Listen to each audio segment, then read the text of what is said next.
De farmers eigenlijk estão uma associação de toda produção local. Dus não somente é plantação, mas também é criação de beesten, também está do meio da associação aqui. Essa aqui eigenlijk de dois biar que nós topa. É prometa outra mais parte de terra. Biar aqui nós fazemos tocante tópico água, porque um tópico hopi cardinal é uma cuca planta. Dus nós purba o aqui outra opção tem com nota água de web. Dus no caso aqui está buscando opção de llovida. A llovida coletar ou nos passa diferente coisas para chegar na gel. A ideia está em princípio para o access para tópico relevante para que conosco educar os membros não? E também para a educação tá onde é meta mais grande. Para não somente nos membros, mas também gente que quer mais nem parte de plantação. Agora que nós temos um total de 32 membros e de tópico não mais cardinal, nós temos 5 tópicos cardinais. E de nanta água, é preço de água, e de dois está terreno, que não roupa gente tem. Nós temos belasting.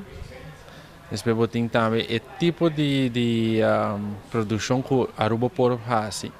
Só que nós estamos aqui na televisão diferente coisa, mas eu concordo que o nosso clima não está algo de fácil aí.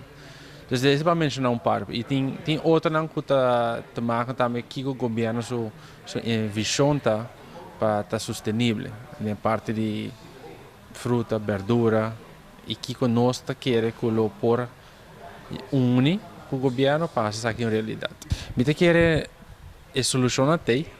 Pero também nós temos que adaptar para Aruba.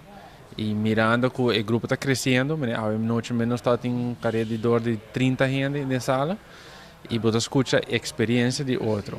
E que sei que nós está focus para ganhar mais informação. Portanto, nós estamos algo, nós estamos dizendo, pero você nós estamos na televisão, pero na Austrália.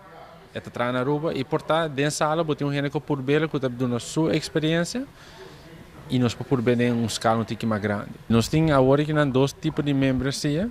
De nanta é um que participa como hobbyist e depois temos de comércio. Nós está 100% no Facebook até ainda. Nós está base agora que nada por baixo sponsor para a parte do website. Então pouco a pouco nós está chegando nos metas. Essa aqui está é Arubiano, o website.